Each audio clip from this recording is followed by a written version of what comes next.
Habib Rizik Syihab. Langsung dijebloskan ke penjara. Rekeningnya diblokir. Rekening keluarganya diblokir semuanya.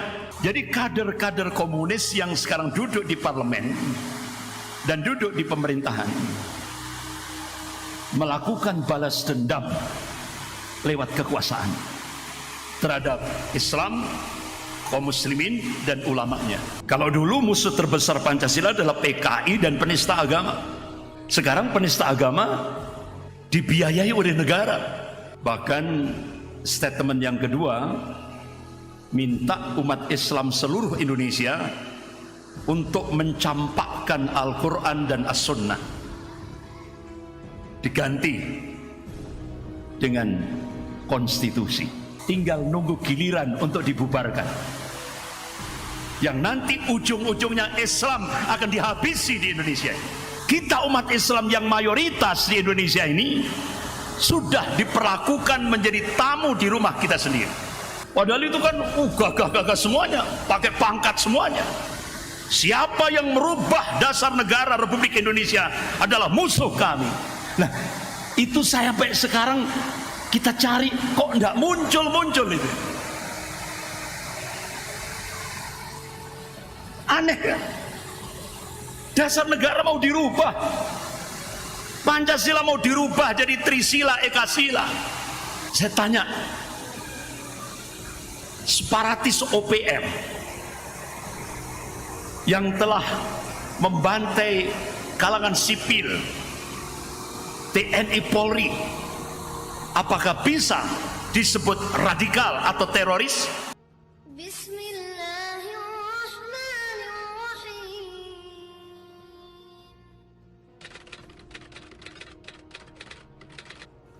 Assalamualaikum warahmatullahi wabarakatuh.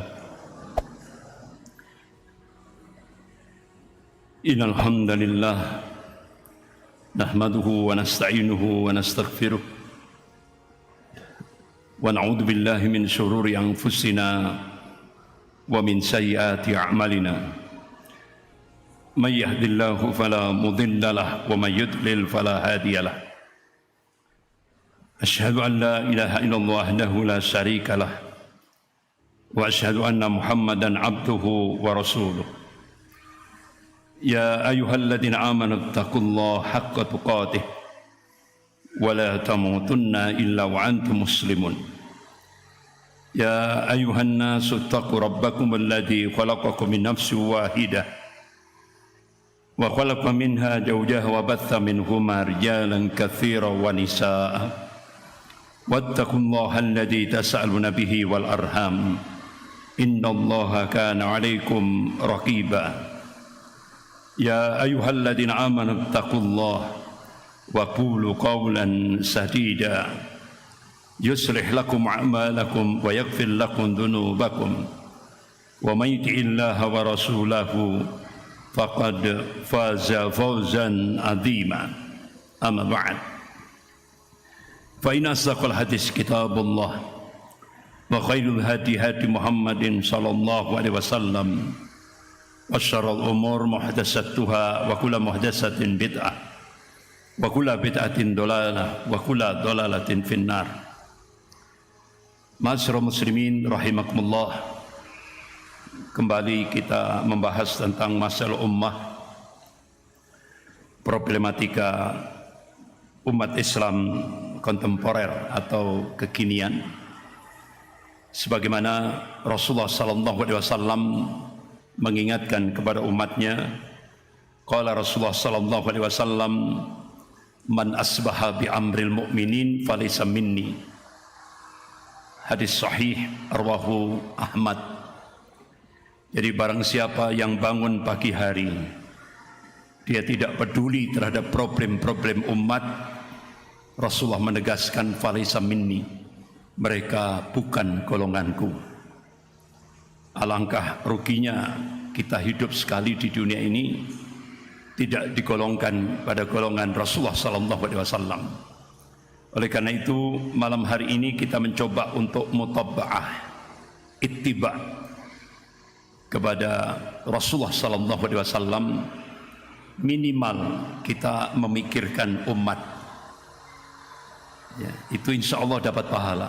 Apalagi kita action di tengah-tengah umat, insya Allah plus di hadapan Allah Subhanahu wa Ta'ala.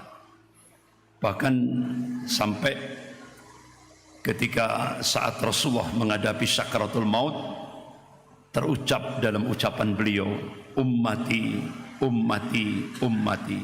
Masya Allah. Jadi saat menghadapi sakaratul maut, Rasulullah masih memikirkan umatnya. Masyaallah muslimin rahimakumullah. Ada problem lebih khusus dalam kehidupan berbangsa dan bernegara, lebih khusus di Indonesia sekarang ini. Jadi dulu musuh Pancasila itu adalah komunisme. Itu dulu. Sekarang sudah beda lagi. Jadi sekarang, kalau dulu musuh Pancasila itu komunisme. Jadi sekarang berubah. Musuh Pancasila itu adalah agama. Agama. Berubah. Ya. Dan itu yang menyampaikan adalah Ketua Dewan Pembinaan Ideologi Pancasila, Profesor Yudian Wahyudi. Bahkan statement yang kedua, minta umat Islam seluruh Indonesia untuk mencampakkan Al-Quran dan As-Sunnah, diganti dengan konstitusi.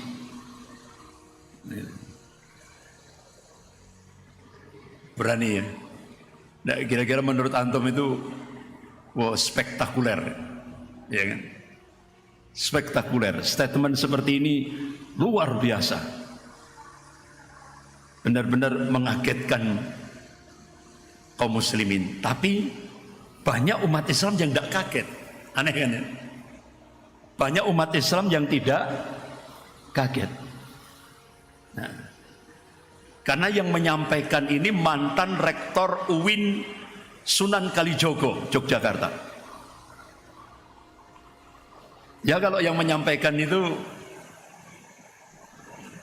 siapa? Abu Janda gitu ya. Ya kan? Itu masih anu itu. Ini yang menyampaikan mantan rektor UIN Sunan Kalijogo, Yogyakarta. Jadi musuh terbesar Pancasila adalah agama. Dan minta kepada umat Islam seluruh Indonesia untuk bergeser dari kitab suci kepada kitab konstitusi. Luar biasa. Ya. Jadi benar-benar musibah ketika Indonesia berubah kiblat ke Cina. Ini implikasi. Bahkan kalau dulu komunisme itu adalah musuh utama Pancasila. Bahkan tanda-tanda komunisme yang paling nyata itu adalah memusuhi agama. Jadi sejarah berulang. Sejarah berulang.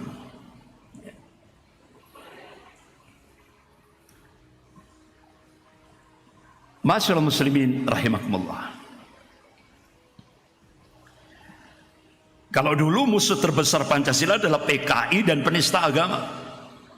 Sekarang penista agama dibiayai oleh negara. Benar enggak? Sekarang penista agama dibiayai oleh negara. Luar biasa.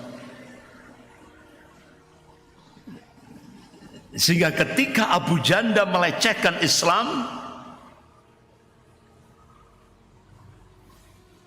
langsung revisi undang-undang IT supaya Abu Janda selamat.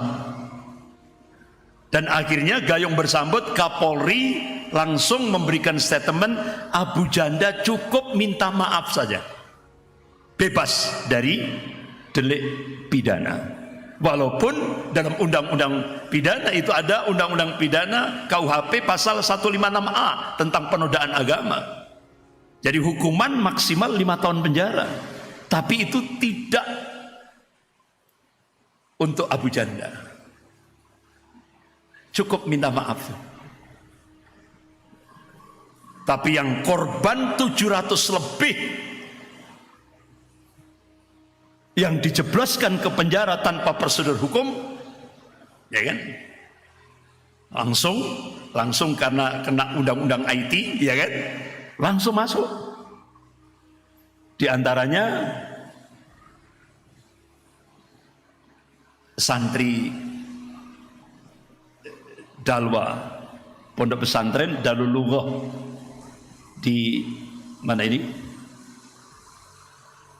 Pasuruan itu, Raji Pasuruan. Termasuk juga yang kena undang-undang IT, ya kan? Itu 700 lebih yang sudah dimasukkan ke penjara. Korbannya sudah 700 lebih. Tapi khusus tadi penista agama yang dilindungi, yang dapat gaji, tidak tersentuh hukum. Masyaallah muslimin rahimakumullah.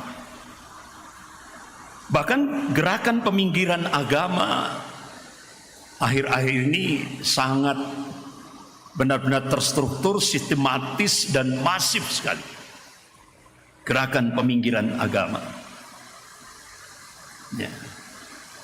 Bahkan sampai siapa yang mengeluarkan statement, jadi kalau bisa mahasiswa nggak usah diajari akidah. Jadi mahasiswi tidak perlu diajari akidah, karena akidah itu entry point untuk mengarah kepada terorisme. Ini yang ngomong tokoh Islam. Yang ngomong tokoh Islam. Jadi mahasiswa-mahasiswi tidak perlu diajari akidah, karena akidah itu entry point terorisme. Jadi sekarang yang berbau agama benar-benar harus dipinggirkan, khusus di Indonesia. Bahkan roadmap pendidikan nasional 2020 sampai 2035 tidak ada lagi agama.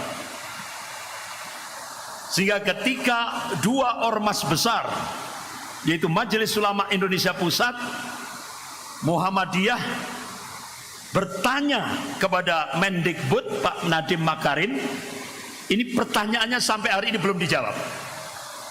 Apakah 15 tahun ke depan generasi Indonesia akan dijadikan sebagai generasi ateis komunis? Sampai sekarang belum dijawab. Karena apa? Roadmap pendidikan nasional 2020 sampai 2035 tidak ada lagi agama.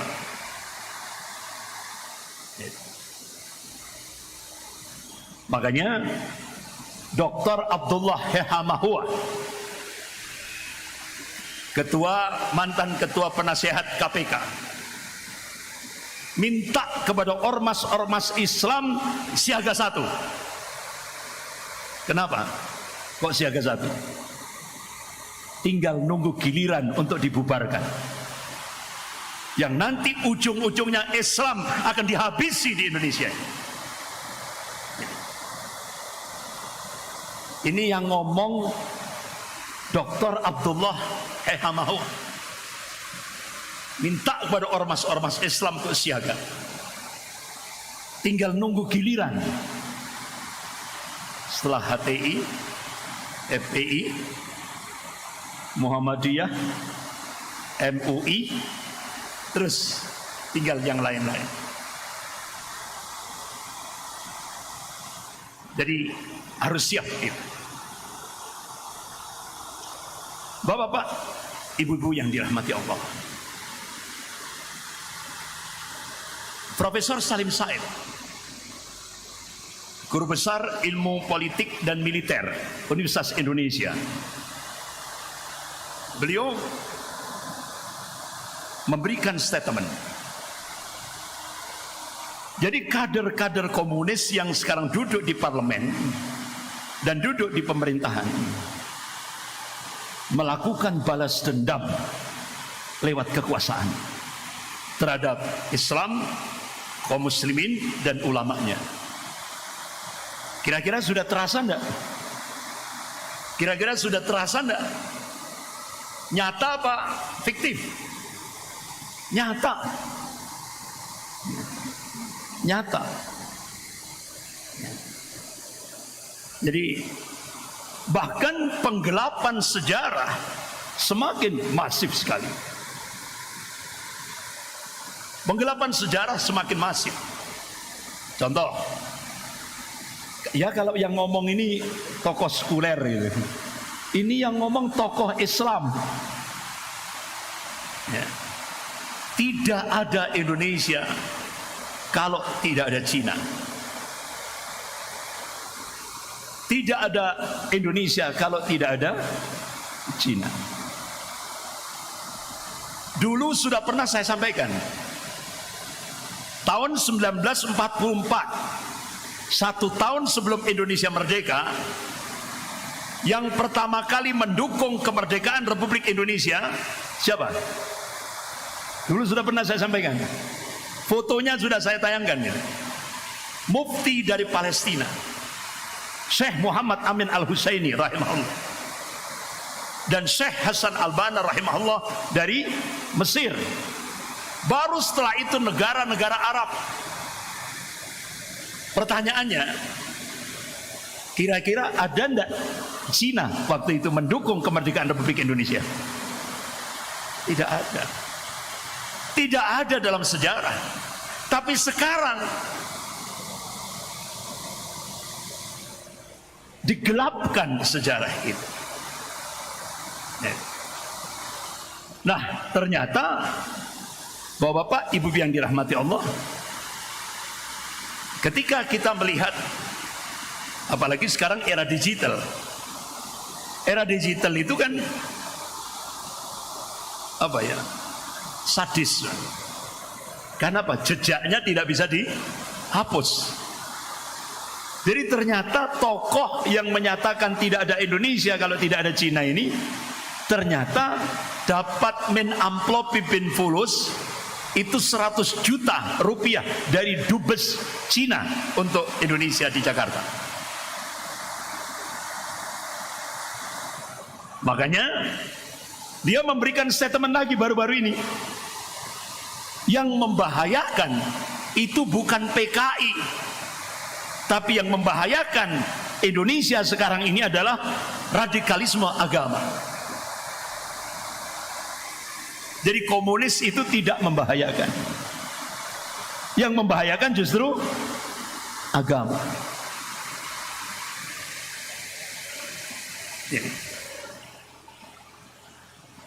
Sehingga akhirnya orang-orang kafir di Indonesia semakin arogan.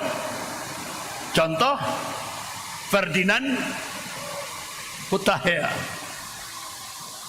Jadi yang membahayakan Indonesia itu bukan komunis, tapi yang membahayakan Indonesia adalah mabuk agama. Bukan mabuk karena miras, tapi mabuk agama. Coba.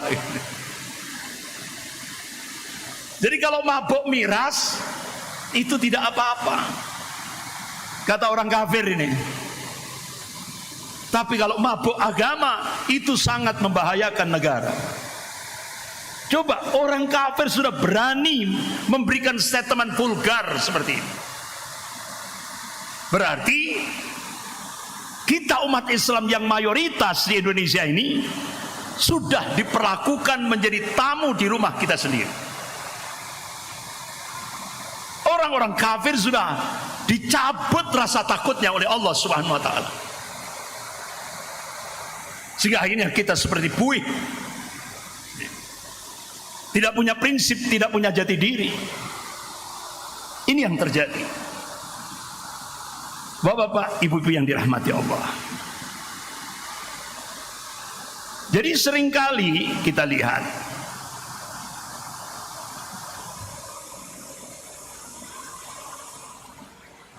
kita benar-benar miris melihat kondisi sekarang. Bahkan dulu sudah pernah saya sampaikan, ketika Kejaksaan Negeri Malang mengadakan seminar tentang radikalisme, ya, radikalisme. Selesai beberapa memberikan presentasi, hanya ada salah satu purnawirawan angkatan darat bertanya. Pertanyaan pertama, kalau ada satu partai di Indonesia yang merubah dasar negara, kalau ada satu partai di Indonesia yang merubah ketuhanan yang Maha Esa dirubah jadi ketuhanan yang berkebudayaan, bisakah disebut radikal? Semua yang memberikan presentasi tidak ada yang bisa menjawab. Diam 1000 bahasa. Padahal, ya kan, kalau ada yang merubah dasar negara ini, itu dulu gitu ya, dulu itu waduh, kekar semuanya ya, kekar semuanya, semua angkatan. Siapa yang akan merubah dasar negara Republik Indonesia, musuh kami. Nah, yang ngomong seperti itu sekarang kok hilang? Padahal itu kan gagah semuanya, pakai pangkat semuanya. Siapa yang merubah dasar negara Republik Indonesia adalah musuh kami. Nah, itu saya sampai sekarang kita cari kok enggak muncul itu. Aneh kan? Dasar negara mau dirubah, Pancasila mau dirubah jadi Trisila Ekasila. Diam 1000 bahasa. Ketuhanan yang Maha Esa mau dirubah jadi ketuhanan yang berkebudayaan, dari tauhid menjadi syirik. Diam. Akhirnya pertanyaan yang kedua dari seorang purnawirawan angkatan darat itu di acara seminar radikalisme yang diselenggarakan oleh Kejaksaan Negeri Malang. Saya tanya, separatis OPM yang telah membantai kalangan sipil, TNI Polri, apakah bisa disebut radikal atau teroris? Baru dari presenter tadi menjawab, tidak bisa, karena gerakan separatis itu agamanya Katolik. Jadi karena agamanya Katolik disebut, tidak bisa disebut teroris, tidak bisa disebut radikal, tapi KKB, kelompok kriminal bersenjata. Jadi yang disebut radikal dan teroris itu hanya untuk umat Islam. Berarti stigma radikal, stigma teroris itu proyek untuk melemahkan umat Islam. Ada fulusnya. Contoh, ketika seorang pemuda Katolik ngebom di sebuah mall di Jakarta. Apakah pemuda Katolik ini disebut radikal atau teroris? Tidak, karena dia agamanya Katolik. Yang ngebom di mall itu pemuda Katolik di Jakarta, tidak disebut teroris. Tapi yang disebut teroris itu harus syaratnya harus pakai jilbab, sorban, kopiah, celana, langkring, itu syaratnya. Dan agamanya Islam. Nah inilah. Jadi bapak-bapak, ibu yang dirahmati Allah, kita harus semakin cerdas. Jadi sampai sekarang pemuda Katolik yang ngebom mall di Jakarta itu sampai sekarang tidak pernah diberikan stigma teroris atau radikal, karena agamanya Katolik. Jadi seperti pemuda agak besar, gemuk dia, ya, gemuk dia. Kembali ke bahasan kita. Jadi bangsa ini berhutang kepada para ulama. Jadi bangsa ini berhutang kepada para ulama. Ini fakta sejarah. Contoh, ketika pembahasan tentang dasar negara, tanggal 1 Juni 1945, Presiden Soekarno membacakan Pancasila versi pribadi, di mana ketuhanan yang berkebudayaan diletakkan sila ke-5. Akhirnya 3 tokoh ulama tampil di parlemen. Yang pertama Kiai Haji Mudzakkir dari Muhammadiyah, Allahumma yarham. Kiai Haji Wahid Hasim dari Nahdlatul Ulama, Allahumma yarham. Yang ketiga Kiai Haji Agus Salim, Allahumma yarham, dari Serikat Islam. Akhirnya langsung mengeluarkan istihad, sehingga akhirnya tepat tanggal 22 Juni 1945 disepakati oleh panitia 9. Jadi hasil ijtihad 3 ulama besar dijadikan sebagai pijakan yang sering kita sebut dengan Piagam Jakarta.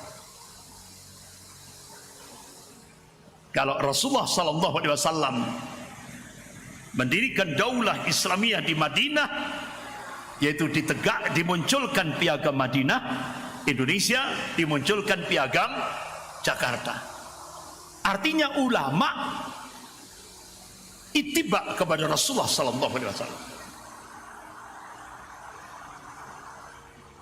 Jadi benar-benar ini sah, konstitusional. 22 Juni 1945, preambul pembukaan Undang-Undang Dasar 1945. Bahkan dengan tegas di situ, negara Republik Indonesia berdasarkan ketuhanan yang Maha Esa. Tapi tanggal 22 Juni dalam Piagam Jakarta yang asli, negara Republik Indonesia berdasarkan ketuhanan dengan melaksanakan syariat Islam bagi pemeluknya. Kemudian sila yang kedua, kemanusiaan yang adil dan beradab. Sila ketiga, persatuan Indonesia. Sila keempat, kerakyatan yang dipimpin oleh hikmat kebijaksanaan dan permusyawaratan perwakilan. Sila kelima, keadilan sosial bagi seluruh rakyat Indonesia. Sampai di 17 Agustus 1945 sah secara konstitusi.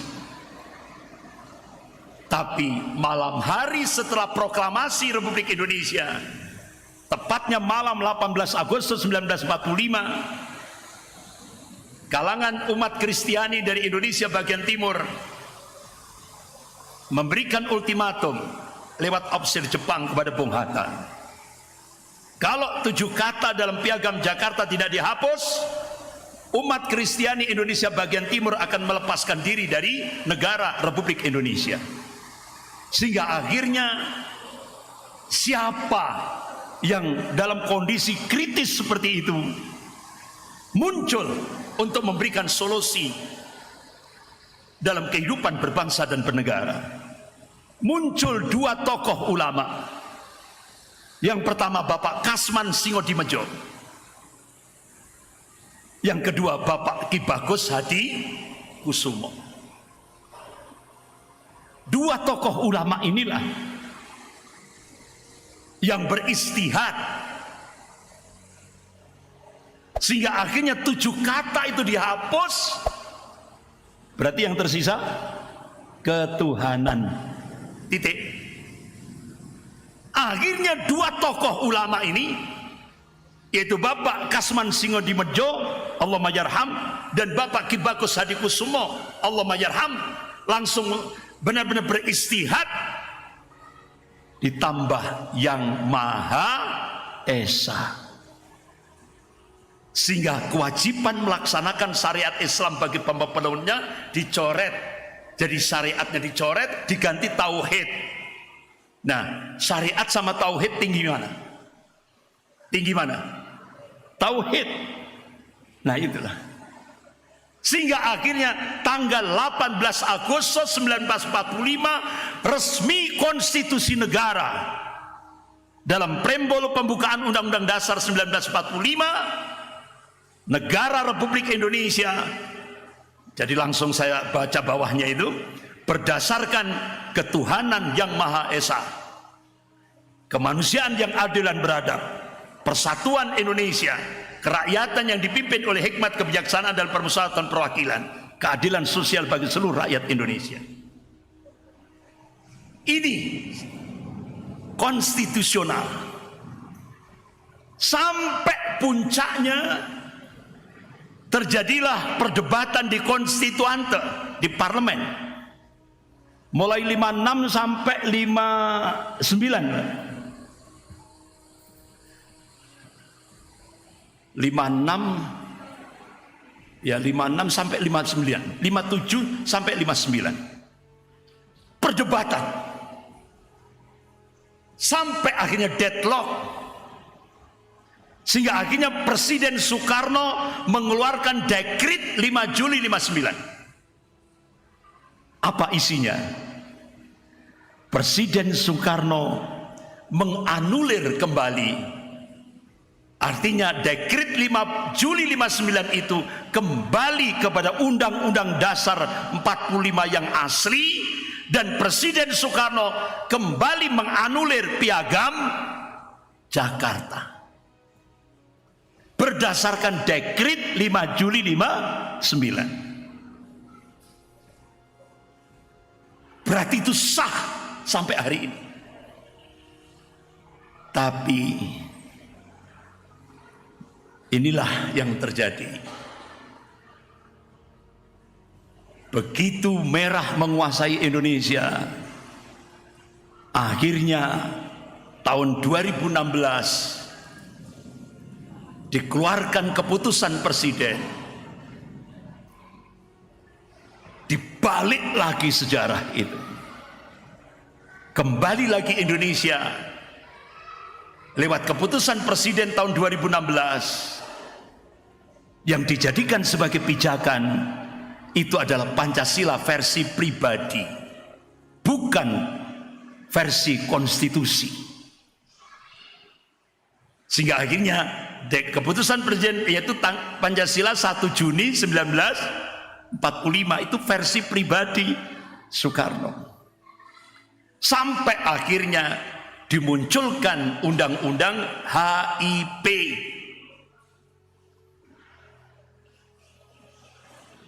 Sehingga akhirnya dengan undang-undang HIP itu, Pancasila tidak lagi sebagai sumber hukum dalam kehidupan berbangsa dan bernegara. Pancasila diturunkan derajatnya hanya selevel undang-undang saja. Jadi sekarang dengan undang-undang HIP atau BPIP itu, sekarang yang menjadi sumber dari segala sumber hukum kehidupan berbangsa dan bernegara adalah siapa? Presiden. Bukan lagi Pancasila. Itu. Sehingga akhirnya sekarang inilah yang dihadapi oleh kaum muslimin. Padahal bangsa ini berhutang pada ulama. Sehingga akhirnya yang kita saksikan sekarang, bagaimana ulama dihadapkan oleh, jadi sejarah berulang.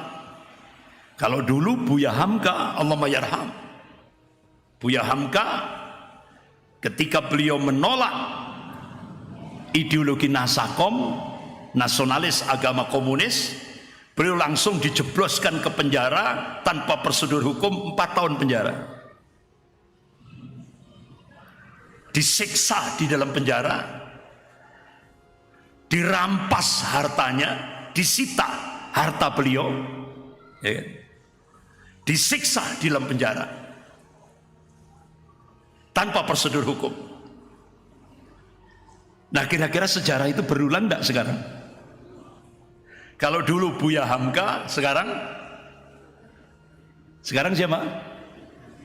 Habib Rizik Syihab. Langsung dijebloskan ke penjara.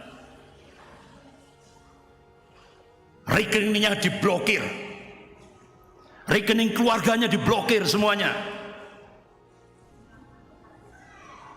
pesantrennya di apa itu? Ya kan, diambil alih, pengawalnya dibunuh dengan cara-cara biadab, dengan cara-cara keji. Ya. Bahkan beliau menjadi target sasaran waktu itu. Ya. Jadi ternyata sejarah berulang. Sejarah berulang. Bapak-bapak, ibu-ibu yang dirahmati Allah.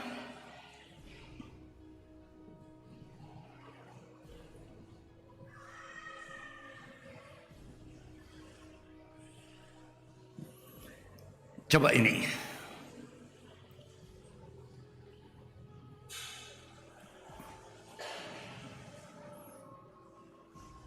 Pasca tragedi kilometer 50, saya dan keluarga serta Laskar FPI pengawal tidak pernah tahu bahwa gerombolan beberapa mobil yang menguntit, memepet dan menembaki rombongan kami bersama keluarga secara brutal itu adalah aparat titik-titik. Tidak nyangka, karena waktu itu Habib Rizik bersama keluarga melihat ini kendaraannya bukan kendaraan aparat, terus pakaiannya hitam-hitam, bukan pakaian seragam aparat. Kami hanya tahu bahwa mereka itu ada gerombolan begal karena pakaiannya hitam-hitam, penjahat biadab yang menggunakan beberapa mobil untuk menyergap, menyerang secara kejam dengan tujuan mencelakakan kami dan keluarga, karena mereka tidak menggunakan mobil dinas dan tidak memakai seragam aparat serta tidak memperkenalkan diri atau menunjukkan kartu identitas. Jadi jelas bahwasanya 6 syuhada Laskar FPI dan pengawal kami dibantai secara sadis oleh gerombolan begal yang sangat biadab secara itu, yang belakangan diakui dengan bangga sebagai pahlawan oleh titik-titik. Nah ini. Akhirnya Habib Rizik alhamdulillah ngaku. Ya kan? Ngaku. Padahal kami pada saat itu melihat tanpa identitas, pakainya hitam-hitam. Nah ini. Jadi bapak-bapak, ibu-ibu yang dirahmati Allah, ini foto ini memang disengaja dibuat blur karena ini adalah foto alat vital korban pembantaian kilometer 50, yaitu Ahmad Sofyan dan Lutfi Hakim yang bengkak dan rusak parah karena disiksa aparat. Bahkan jenazah di mana tubuhnya itu penuh dengan luka siksaan. Ada mukanya yang lebam, mata tembus peluru.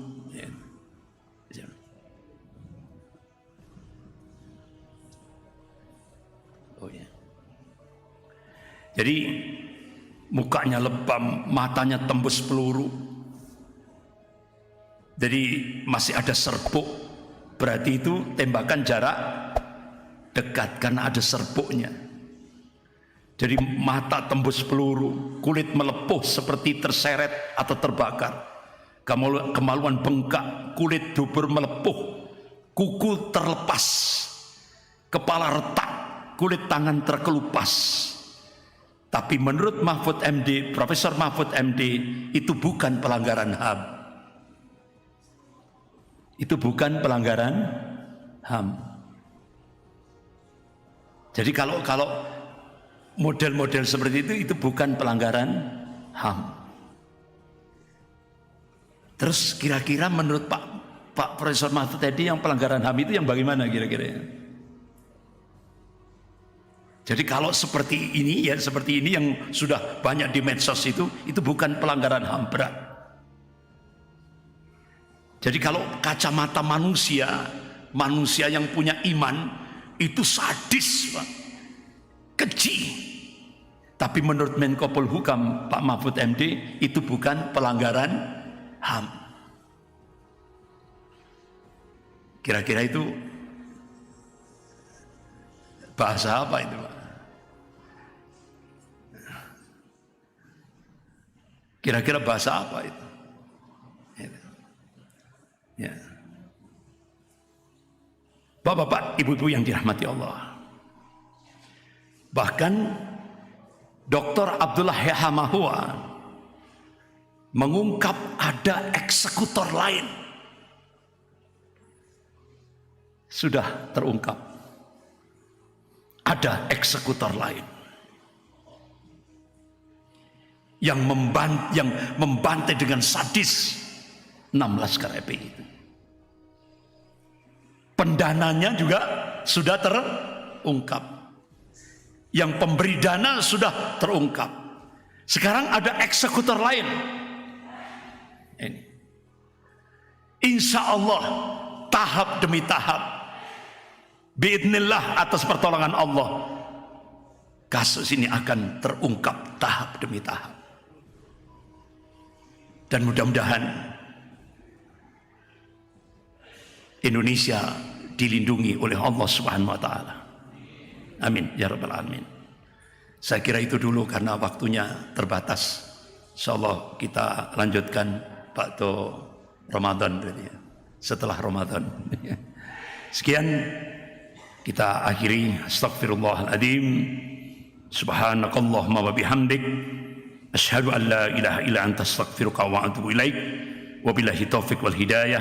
Wassalamualaikum warahmatullahi wabarakatuh.